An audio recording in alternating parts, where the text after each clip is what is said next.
Hi everyone, this is Dr. Nitin Choda with Ignition Time and welcome to my channel. I was just about to wrap up for the day and that's why I'm sort of a semi-casual here. Forgive me, if you prefer me in the suit, that's fine. I'll be in the suit, but this is my semi-casual mode.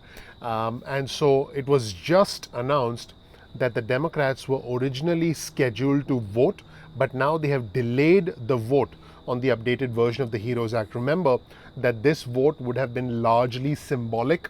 It would have been dead on arrival in the Senate because the Senate Majority Leader Mitch McConnell and Steve Scalise, the House Minority Whip, basically said it was a no-go in the past 24 hours. So it was going to be a largely symbolic gesture.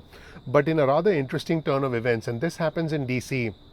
In fact, DC is the kind of place where things happen very, very, very slowly until they happen very quickly. Things look like they'll never happen until they fall into place. Now, should we celebrate? No. Should we be encouraged? Yes. Yes. So let's have some cautious optimism. Let's have measured expectations and let's just, be realistic, be rational. This is a good sign because this shows that the Democrats are budging.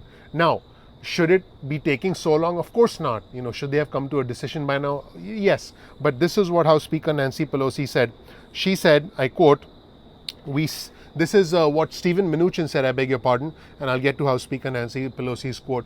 US Secretary Stephen Mnuchin said, we still have more work to do. We've made progress in a lot of areas. So that's a good thing. What House Speaker Nancy Pelosi said in a statement was that she and US Treasury Secretary Mnuchin were seeking some further clarification on each other's positions and that our conversations will continue.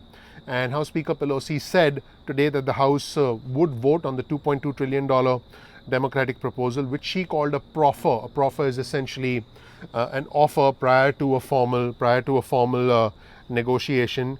And an aide later said that it would be delayed until Thursday to give the talks another shot. So it seems like what's happening is that the U.S. Treasury Secretary went to House Speaker Nancy Pelosi. And, it clearly was something that House Speaker Pelosi didn't want to do. And then at that point, U.S. Treasury Secretary Steve Mnuchin went back and spoke with Senate Majority Leader Mitch McConnell. And it's quite possible that maybe there were some overtures made after that. But the one thing I'm noticing here, and you won't find this information on other channels, because, what I try and do for my viewers and subscribers is read between the lines. If you look at what's happened in the past, as soon as they talked, they started bashing each other. But in this situation, both sides are being cautiously respectful. It's funny I'm using the word respect. Can you believe it? I am using the word respect because we live in an environment where there's no respect. Okay, if you look at the presidential debate, I thought I was watching, WWE or something. I mean, so the fact that the Treasury Secretary Stephen Mnuchin is speaking optimistically, the fact that House Speaker Pelosi is saying, hey, let's give it a little bit more time. This is a good thing. I'm hoping that things still fall into place. Too soon to celebrate, but this is, it ain't over until it's over, right? So this is where things stand right now. And some House Democrats, just to be clear, are in very tough re-election campaigns in swing districts. And they had been pressing, they basically could have pressured House Speaker Pelosi to postpone this whole situation because I don't believe anybody wants the talks to fail. And so again, that is where things stand right now. And just to be clear, the economy is indeed beginning to suffer. A lot of private economists have abandoned predictions about the stimulus because they don't feel it's going to happen. And JP Morgan Chase and Goldman Sachs recently cut their forecasts for growth next quarter as a consequence of not having stimulus. Walt Disney said it's slashing 28,000 workers.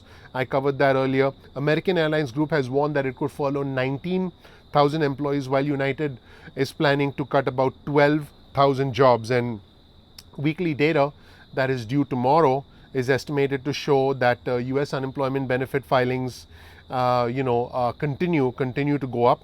And Friday's jobs report, which is going to be the last before the November 3rd election, is expected to reveal that employers did add about 500,000 fewer workers in September, which means our economic recovery is sort of tapering off. And that is what is expected to happen. And the economic pain is indeed deepening. It looks like job losses are now going to move up the ladder, which means individuals, more and more individuals up the ladder, up the food chain, if you will start to lose their jobs. And tens of thousands of job cuts announced by blue chip companies are now a warning sign that the recovery is potentially in danger. And I already mentioned Walt Disney. So that's it, everybody. Please let me know what you think in the comment section below. Right now, House Speaker Pelosi has indeed postponed. House Speaker Pelosi has postponed. Let's hope that this is something encouraging. We'll find out. No false hope. You guys can handle the truth, and what I'm trying to give you is the truth. My commitment to you is total. Earlier this day, when I found out that there was no deal, I you know what I did. If you go back and watch a previous video, I have a very high tolerance for wine because I love wine, and so you can see that I'm sober. But jokes aside, at this point in time, I would be cautiously optimistic, but let's look at the broader picture. The broader picture is we cannot depend on the government to help us. We have to essentially re-engineer our skills, find a way to get back, find a way to save so we are not dependent on anyone again. That is the long-term aspect that this situation is teaching us, and that is what we need to do long-term, and that is how we need to prepare for a brighter, stronger, bolder future. And I will help you get there. I will help you get there, and I will help you get to the next level. Please subscribe. Please enable notifications if you want to hear from me. A lot of hard work goes on with this channel behind the scenes. It's your vote of confidence in me if you decide to subscribe, if you decide to enable notifications, and I will help you. Definitely check out all the playlists on our channel, and as soon as there's any breaking news about what House Speaker Pelosi says, about what US Treasury Secretary Steve Mnuchin says, I'll be sure to release it for you in real time with my analysis so that you can have the right kind of expectations. We all need hope. We all need to have some positive emotions. But I don't want to. I'm not going to hide anything from you. I'm not going to mislead you. I'm definitely not going to give you false hope. But I will try and give you hope when there is hope. Right now, there is reason to be optimistic, and that is where things stand right now. Again, if you have any questions, please type them out in the comments section below. I would really appreciate you engaging with our community. Again, please subscribe, please enable notifications. Please share this video with friends and family members. You can use the share button below. YouTube gives you that capability. Share this video so that other members, so that other individuals can benefit from the breaking news content on the Ignition Time channel. That's it, everybody. I really appreciate you. Thank you so much for watching. Let's hang in there. Regardless of what happens, I'm going to be there for you.